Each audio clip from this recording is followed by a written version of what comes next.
এখন দিয়ে দিচ্ছি।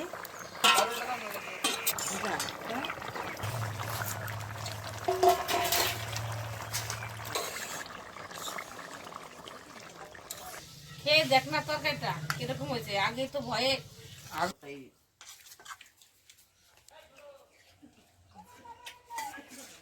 শুভ কিরকম হয়েছে বাবা? দারুণ হয়েছে, দারুণ। শাক রান্না করলে খুব ভালো লাগে। দিদি ভাই এই মেঘে মাছ দেয় আর ওই যে লাউ শাক দেয়, আলু দেয়, রোল তরকারি।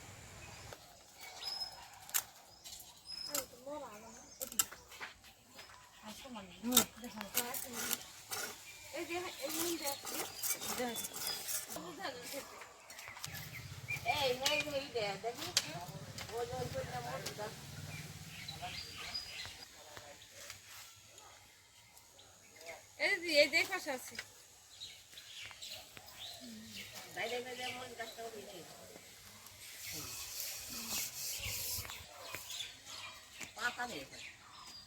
এই যে আমার দিদি এসছে, আমার বড় পিসির বড় মেয়ে।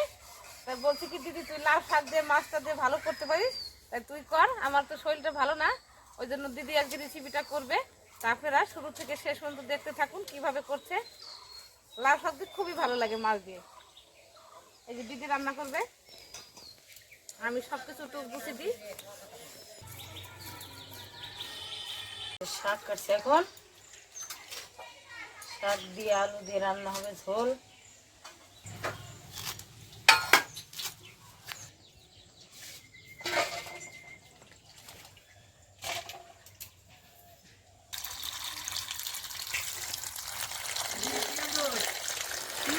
আমি শাক কটা দিয়ে নিয়েছি, শাক কটা কুটে দিয়েছি আমার বাগানে দিয়ে নিয়েছি। আমি 3 দোয়ার দিলি একটা ময়লা ঠেলা সব করে দেবো।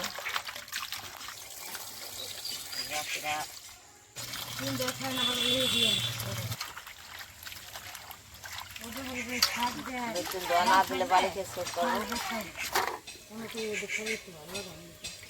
আপনারা শাক খাইলে ভালো করে দিয়ে নেন, ময়লা ঠেলা সব শাক কটা। আলুগুলো লম্বা করে কেটে নিয়েছি, যার যেভাবে ভালো লাগে সে সেভাবে কাটবে। কেটে রাখলাম, আর দিলাম না তারপরে ই করি মানে ই করো না গো। বেগুন নেই তো বেগুন দিতে হবে। আলুগুলো যে ধুয়ে রাখলাম, ধোয়া দিলাম, হয়ে গেল ধোয়া। এখন হবে মাছ কষানো হবে।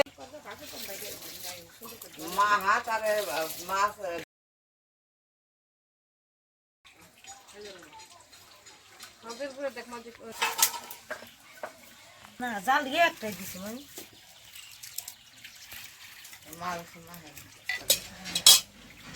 পাতাটা দিলাম,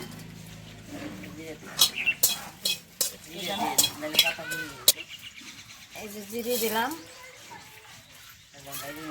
হ্যাঁ এখন ভেজে নেব, ভেজে নিলাম এখন। এই যে একটু লবণ দিয়ে নিলাম পরিমাণ মতন, হলুদের গুঁড়ো দিয়ে নিলাম একটু, এই যে সজের গুঁড়ো দিচ্ছি,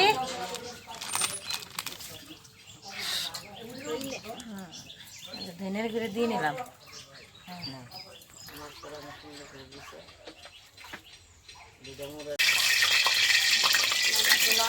দিলে মাছটা দিয়ে দেবো।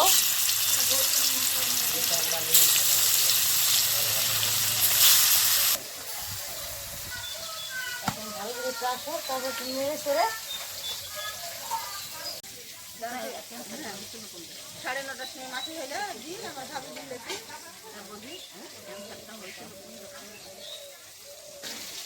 ঠান্ডা ছাড়া আলাদা। মাছটা ভাজা হয়ে গেছে, তুলে নিয়েছি। এখন আলুগুলো কষায় শাক শুক দিয়ে মাছ মধ্যে হয়ে যাবে আমার রান্না বান্না। এই যে জিরে দিয়ে দিলাম, দিয়ে দিলাম। এখন আলুগুলো কষাবো।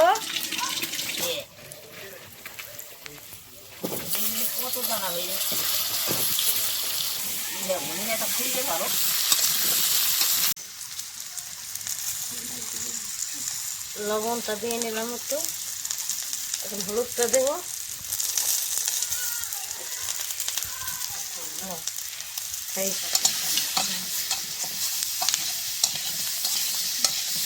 দিয়ে দিলাম।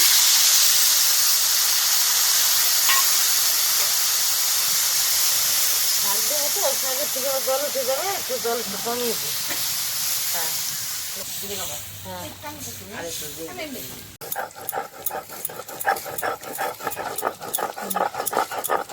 বাটা মাছ।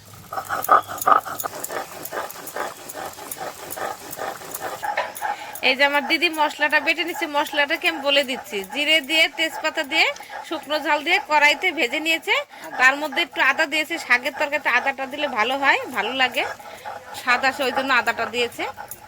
তাই দিদি মশলাটা বেটে নিচ্ছে।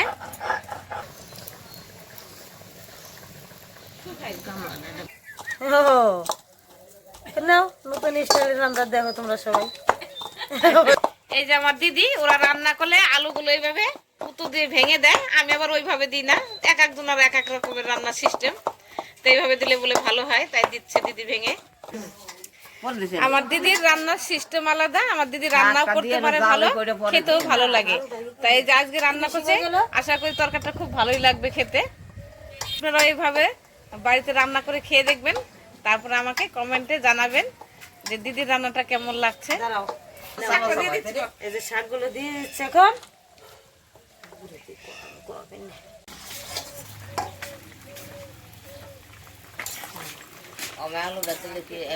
ওই যে আমার দিদি আলুটা একবারে যেরকম মেখে খায় সেইভাবে মেখে রেখেছিল, এখন দিয়ে দিচ্ছে।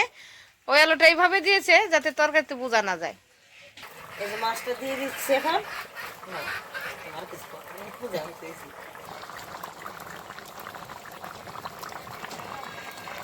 মশলাটা এখন দিয়ে দিচ্ছি।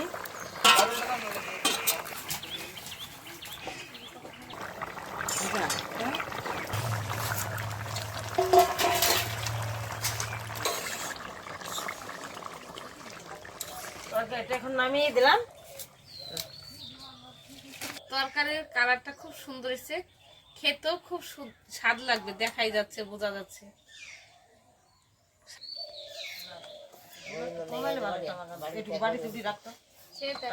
লাইন আছে তাই তো না?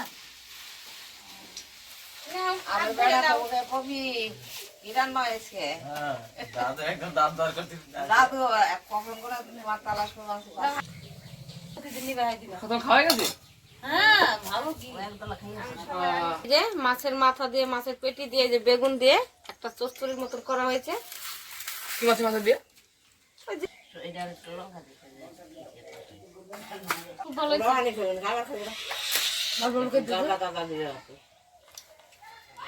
চুম করে কর।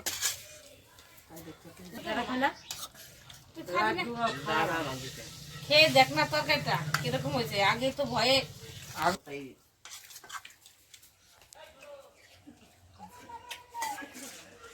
কেউ ডাটা খাবে না দিদি, তুমি ডাটা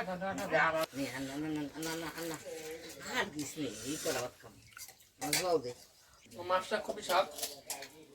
শুভ কিরকম হয়েছে বাবা? দারুণ হয়েছে, দারুণ। দারুণ হয়েছে মা। শাক দিয়ে রান্না করলে খুব ভালো লাগে। আর কেউ নেবে না ভাত। আমার একটা ঝোল দাও, আমার একটা ঝোল দাও। এই যে ডাটা খেয়ে ফ্রিজে দিলাম, সব কিছু নাও। ডাটা খেয়ে আবার রেখে দিল। হ্যাঁ, এই যে না দিদি কর কেমন আছে? খুব স্বাদ হয়েছে তরকারি। আজকে বাগনি রাঁধছে যে। দাদা ভাই, দিদি ভাই, পরের ভিডিওতে আবার দেখা হচ্ছে। দেখাবো বন্ধুরা, তা আমার দিদি এই যে রান্না করেছে, এই রেসিপিটা আপনাদের কেমন লাগলো তা আমাকে পরের ভিডিওতে জানাবেন আর কমেন্ট করে জানাবেন। দেখা হচ্ছে পরের ভিডিওতে, নতুন আবার একটা রেসিপি নিয়ে আসছি।